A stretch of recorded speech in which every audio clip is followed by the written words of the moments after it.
What is up, YouTube? How the heck is everyone today? I hope you guys are having an awesome, amazing day. It's your boy back here with another reptile video, of course, like always, here in the reptile room. Just got done doing a little bit of maintenance and cleaning with the animals. Just got done misting everybody, taking some of the snakes out and that. Honestly, just kind of cleaning up some poop in some enclosures and that. But today's going to be a fun little casual video like you guys see in the thumbnail and the title. We're going to be feeding some snakes, going to take some snakes out. Just honestly, today's just going to be a chill, relax, talk day / video. Just to have something out there for you guys to watch. Just hanging out, chilling with the snakes today. Nothing too special, just making it casual. So with that being said, we're just going to get right into the video. If you make yourself more than just a man, if you devote yourself to an ideal, then you become something else entirely. Which is legend.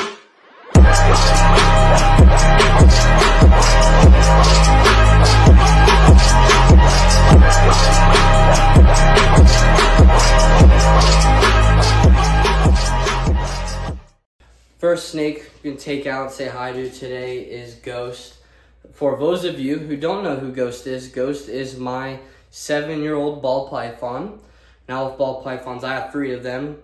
For those of you who are people who've watched the channel and know the channel like that, we have 3 ball pythons. I have a Ghost who is a hypomelanistic.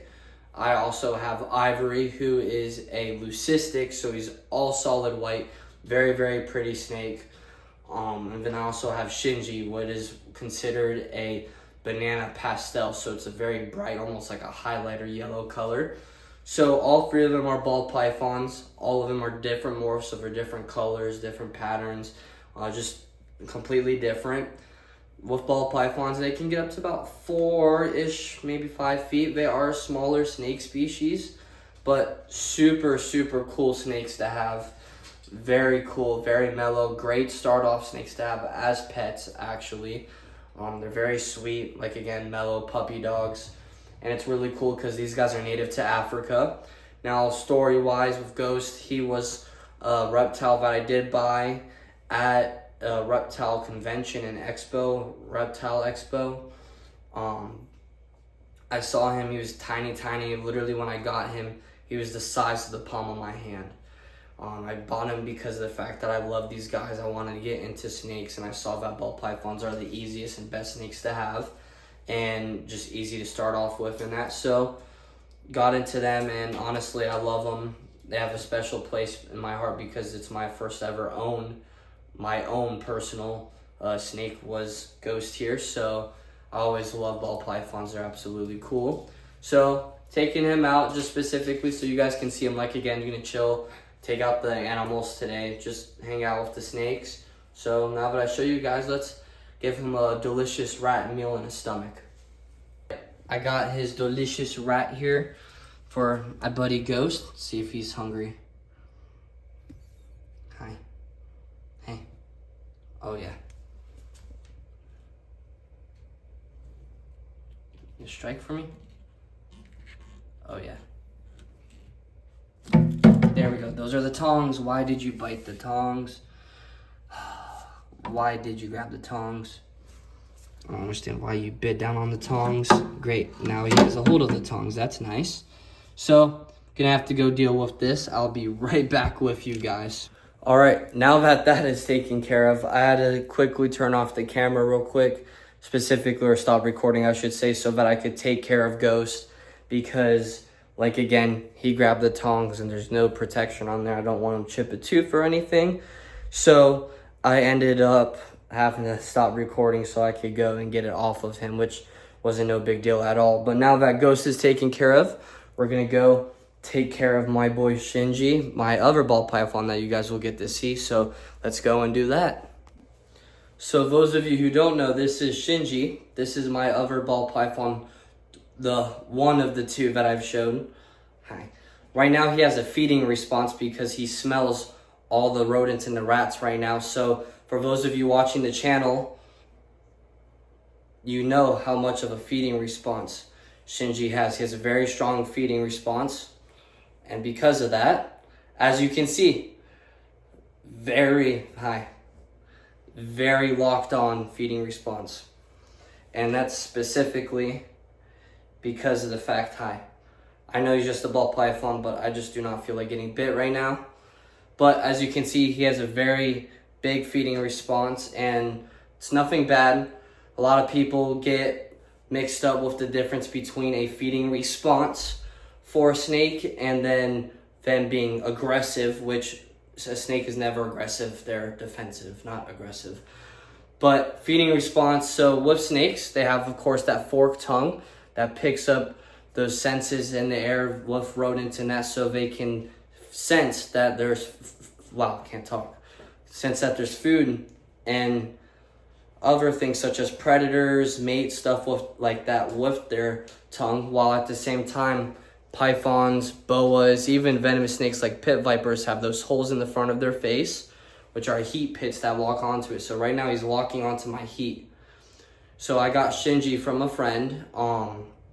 Fortunately with Shinji, he couldn't be kept because my friend was moving that I've known for years, and since they moved, she just had to downsize on her collection massively, and because of that, she asked if I wanted to take Shinji because that was her baby. So with that being said, had to take Shinji so that he can have a good life. And he is unfortunately small, and the fact as in he is a little bit stubbed growth, specifically because the breeder, when having him, struggled to feed Shinji when he first hatched, so he didn't eat for the first 6 months that he was born. So he has a stunted growth, but trust me when I say he has a feeding response. So with that being said, let me show you guys the feeding response Shinji has, for those of you who haven't already seen how fun this is.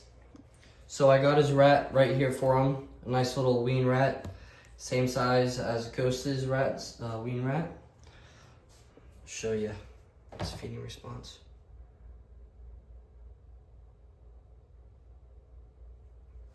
That is the camera, dude. Come on. Psycho. There we go. And you're in the water dish. Why do you do this to me? Hold on. Every snake wants to act up today. There we go. And look at that. Look how badass he is. And then him being a pastel, a banana pastel, he has that hyper yellow color. As you guys heard me say when I was holding Ghost, he has that hyper yellow, so it looks like a highlighter color. Super beautiful snake, and I absolutely love him. Look at the color. Scale definition. Ooh, baby. That is a pretty snake. Even though he's a ball python, like, again, it's nothing special, but in my opinion, he's still absolute beautiful animal. And then over here in this corner, the last but not least ball python, the third one of them all, is my boy Ivory. Ivory is my leucistic ball python. So he is all solid white with having very beautiful blue eyes. Super sweet, very cool. He is a little bit shy when you first take him out of the enclosure, but once he starts getting handled, and the fact as in once he's in your hands for probably like 5 minutes, if so, he starts coming out. Super pretty. So with leucistics, so believe it or not, there's a little fun history with these guys. So when leucistic ball pythons were first bred, they were one of the highest and rarest and one of the fanciest morphs. So they actually went up for a couple grand. But now they have become so common that the price over time has actually dropped to about $200 for these guys. And with Ivory, how I got this guy here was actually from a friend who actually breeds ball pythons and other snakes as well.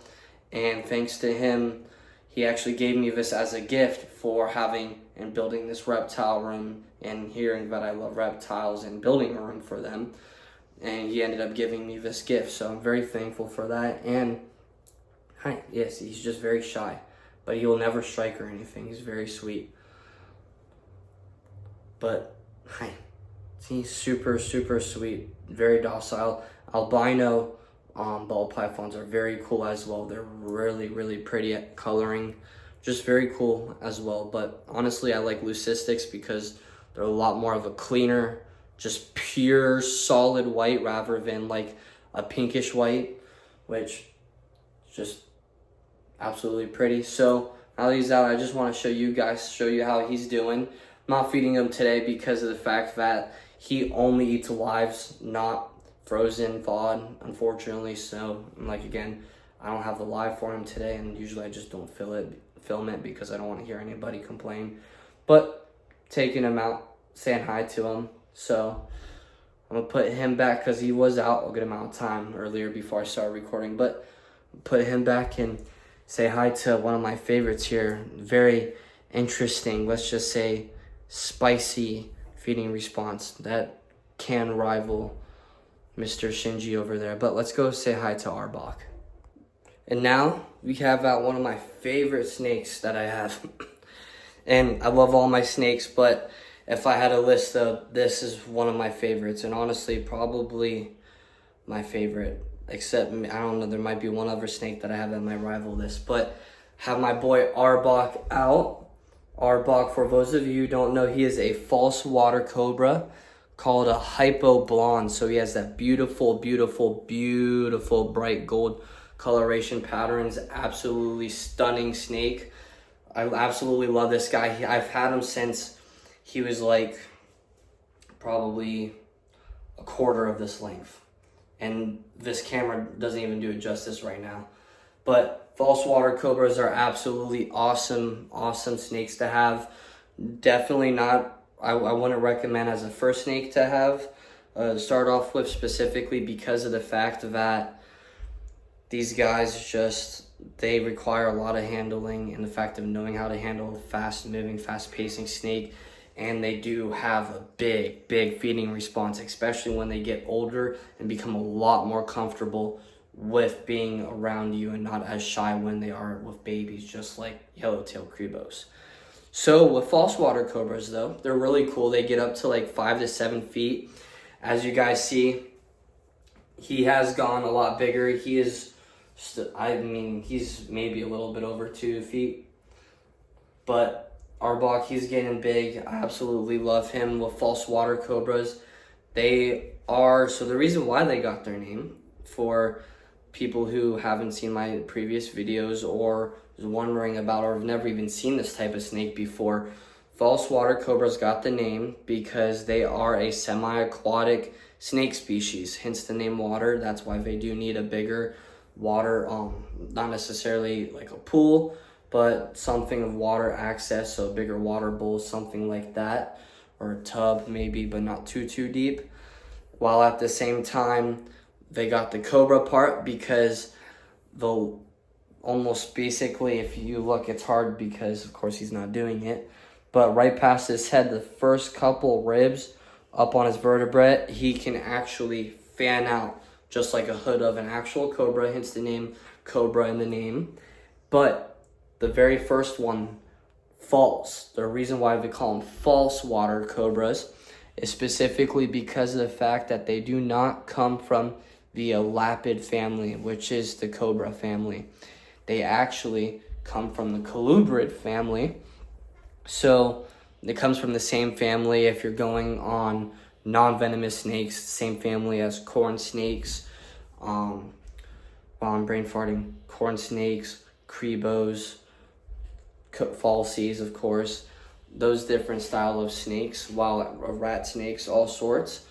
And if you're going by colubrids of venomous snakes, it would be the same snake species, or same family that the Colette snakes, Australian snakes, so like the Eastern brown, I believe, mulgas, which is king browns, Colette snakes, coral snakes, I believe, come from the same family, colubrids.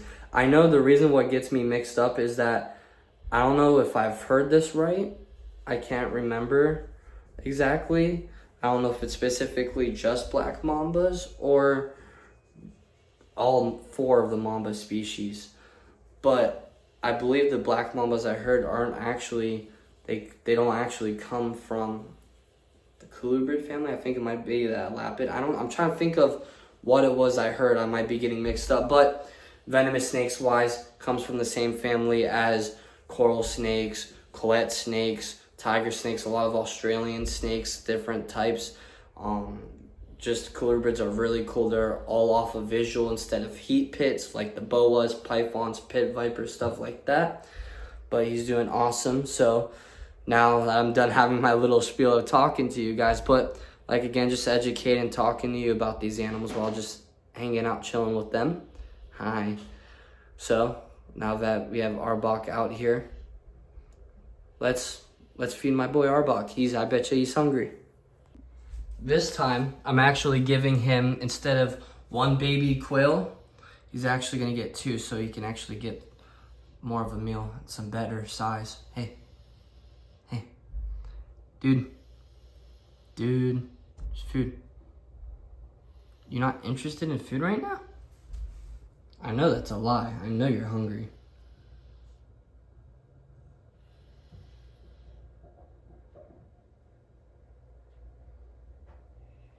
There we go. Look at that. Downs it no problem with ease. Nice. Now that he's taking that down, I'm actually grabbing the second quail here. And honestly, he might take it from me, he might not. Let's see if I can get a really nice shot here of him coming out of the cage. Come on.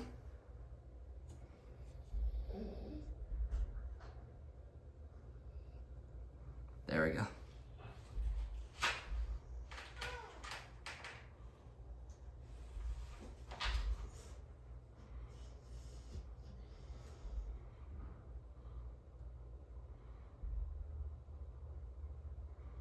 Come on. Come on, Arbok. Come on. And come out of the cage. Might actually come out of the cage. Come on. Come on. Come on, bud.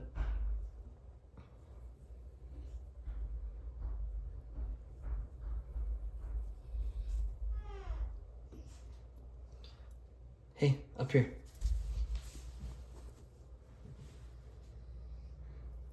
No, here. I'll just give it to him right here.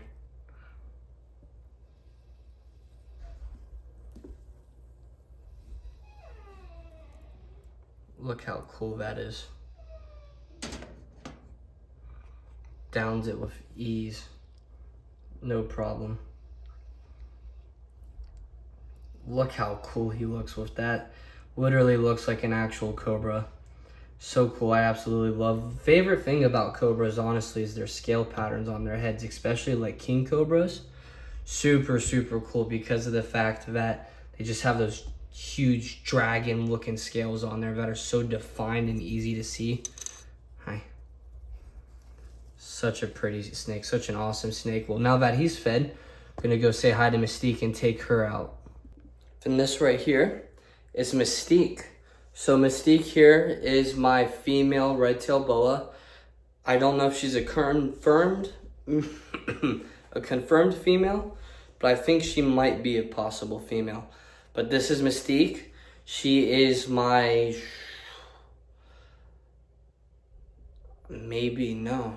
she is my, a little bit over a year old red-tailed boa. So she's not even 2 yet. And so with this species, they are known to be one of the biggest boa species. They can get up, the males stay around 5 to 7 feet, can get up to about 20, possibly 30 pounds. They're very dense, very heavy.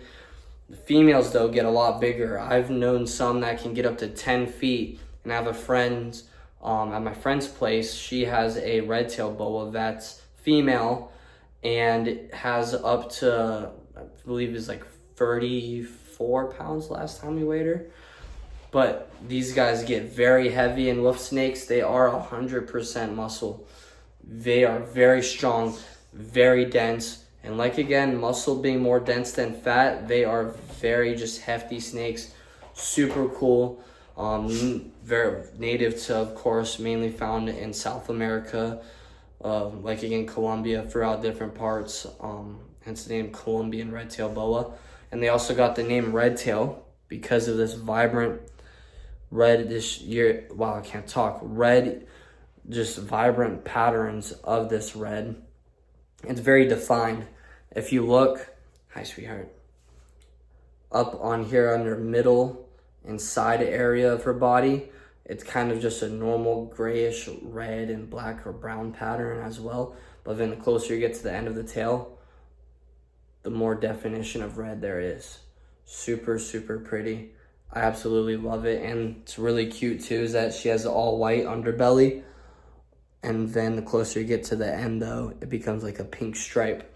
Super beautiful snake. She's gone a lot bigger. When I first got her, she was honestly a third of this size, if that. So she's doing good. Unfortunately, she was on and off eating when I first got her, so it was really hard for her to gain size and get size that she needed, specifically because of her being a baby and how shy she was with it.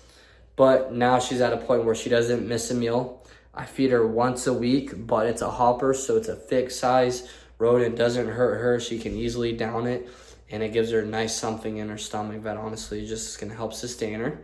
So now we're going to go put her back and go give her a nice, delicious rodent for her that she deserves. All right, now that I have this hopper nice and just warmed up for her, it'll help her lock onto it with her heat pits. We'll get her really nice. Nice, sweetheart. See if I can do above the enclosure. That is the phone.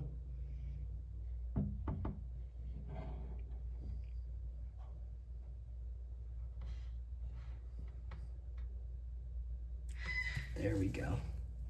Nice coil with her. Beautiful, beautiful snake. Look at the pattern. Look how just defined that is. It's just such a nice pattern. I love these snakes. And they have iridescent scales as well, so when there's any light emitting on them, it shines all sorts of beautiful metallic colors like green, blues, reds. But it's mainly, with her, I've noticed it's mainly green. But now that she's fed and taken care of, we'll take out the last snake of the batch. But of course, last but not least, one of my favorite, honestly, probably one of my favorite snakes that I own. Like, again, I love them all, but this next one I show you, he's up there. So let's go say hi to him. All right, and last but not least, can't forget about my boy Dingo. Dingo here is my baby yellow-tailed Crebo. For those of you who don't know, these guys are a South American snake species as well, native all the way up to Argentina. They are a bigger snake species. They are colubrid. They are known to get up to about 10 feet long. Very lengthy snake species, and they're also native to South America, like I said, in the Amazon rainforest. Now, when I said this snake species is a badass snake species, I say that with all my heart, specifically because of the fact that these guys are known to, when they're babies, they'll eat tiny lizards, frogs, they'll eat fish from the rivers in South America, they'll eat other snakes as well. When they get bigger, they'll eat rodents mainly, birds if they can get them as well, depending, and they will eat other snakes as well. Now, with these guys, they are opportunistic snake eaters. So whatever they can get a hold of when it comes to food out in the wild, they will take it. And what is so cool about this snake species is that they are known to eat 2 species of venomous snakes. They are known to eat what is called a bushmaster, which is the biggest viper species. They get up to, I believe it's around 7+ feet. And they are very, very venomous. Actually nicknamed Lachesis muta, which translates to silent death because of how quick they are to strike and how fast acting their venom is, to where you won't even notice you got bit. And then they also are known to actually take down and eat. It's even been documented, like even pictures I've seen of them do it. They're known to take down and eat fertilances, which is also known as the spearhead snake. They are venomous snake species as well, which have this very cool kind of triangular looking head that looks like a spearhead. And they're actually known to be the most causes of deaths when it comes to venomous snake bites in Central and relatively around South America as well. And this snake species eat them, which, like, again, is sad, but is a part of nature. And it's just badass to think that this species can rival up with those other venomous snake species, and this isn't even venomous. So it's pretty cool in my opinion. And these guys are awesome. They got the name, of course, Yellowtail Crebo, because of the beautiful, bright, vibrant yellow tail. And when he gets bigger and older, it's going to become super bright. It's going to become like an actual highlighter, high yellow color. Very vibrant, very beautiful, super cool. And just I want to take him out to show you guys how he's doing. He's getting bigger. He's doing awesome. I absolutely love him. Such a cool snake. Hi, I know I scared you. Hi, let's see if I can bring you guys up to the camera. There we go. Look at that. So now that I took him out and showed him to you guys, let's give Dingo here his nice little delicious fuzzy. Mr. Dingo here will actually eat for me on camera again, like he did last time. Hey. It's food. I think he will. Oh yeah. Oh yeah, look at that. Oh heck yeah. Are you gonna coil? Can you coil with it? Maybe? There we go. Look at that. He used to be, believe it or not, so when yellowtail crebos are babies, they are very, very shy. Specifically due to the fact of how small they are, and because of having predators, they are naturally a very, very reclusive snake species. So with that being said, the fact that he's downing this meal, trying to get a good angle for you guys, the fact that he's downing this meal like this with ease is awesome, to where he used to be shy. So when I first got him, for the people who haven't seen the videos of when I was unboxing, if you guys haven't, go check it out, the unboxing animals video. It's a really good video. I got Mr. Dingo here, him, and I got Toothless on the same day. And when I got Dingo, the first couple weeks, first 2-3 meals, he was so shy that I had to just put a rodent in there, leave it there for him to have, and then cover his whole entire enclosure with a blanket or a towel, and then just leave him be for a day or two. That's how shy he is, or was, I should say. But now, as you guys see, he easily downs these meals now right in front of me, no problem, no hesitation. Might see if I can get that piece of mulch bedding out. No, don't you bite my finger. Fine. He'll get it out. He'll be all right. But look at that. Look how amazing. Absolutely beautiful snake species. He's up there with the falsies. Like I said, I don't know. It's a hard tie between... Oh, I'm not showing you him. It's a hard tie between Dingo here and Arbok. I absolutely love them. Of course, I love all my animals equally. There's no favoritism in the fact of not knowing what snake I like more, or a snake I like more than the other. I love them all. It's just this snake species is so awesome, and it's been a dream of mine to have this snake species, it's been a long time for me thinking about that when it comes to the snakes I want. And same with the falsies. So, like, again, it's a tie, but he's taken care of, and we're all set with the snakes now. Alright guys, that's going to conclude the rest of today's video. I hope you enjoyed the video. Really wasn't nothing special. I was contemplating whether or not I want to make a video today for you guys, or what I want to do is just wait until then. But honestly, I thank you guys for watching, and like, again, I just wanted to make a video so at least it's fair to you guys, get something out there for you, something to watch. I thank you for watching. You already know the drill. If you haven't already, drop a like, subscribe, comment below what you guys think, honestly, with the videos and that. Are you liking the videos? Are they good? I'm trying to find different ways to make good content, something that kind of keeps you entertained or just not boring with me. I thank you guys. Like, again, if you made it this far, I do have a goal. Like, again, I'm keeping up with this goal. I know it's very high optimistic. It's very high up there.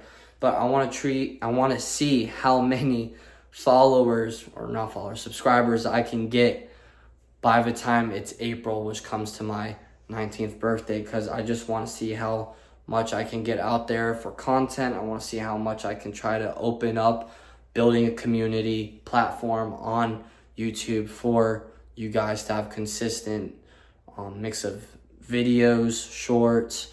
I'm just trying to get it all together. So what do you guys think? Honestly, I want you to comment below any video ideas, what you want to see from me, something that I can create. I love filming, I love editing and recording. I love, of course, my animals, as you guys can see. I love being with them, doing anything and everything with them.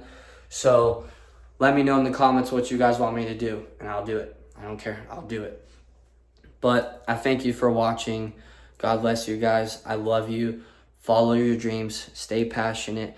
I am kind of taking that line a little bit from a friend of mine that I've watched his videos from and know. But stay passionate with what you love, guys, because when you stick by it, you're always going to be happy. You're never going to have any sad points in your life, and you're never going to have any regrets. So honestly, take the leap of faith. Nothing wrong can happen with it. Worst things comes to worst. It just doesn't happen, and you move on. It's better than never doing it and being regretful about it. So follow your dreams, stay passionate at what you do, and don't be shy to do what you do and to do what you love. Don't be someone else specifically because you don't want to be embarrassed by what you love. So I thank you guys for watching. I thank you for watching my videos and loving what I do, and it just makes me happy that you guys are enjoying it just as much as I am. So I thank you guys for watching, and stay tuned, and I shall see you on the next one.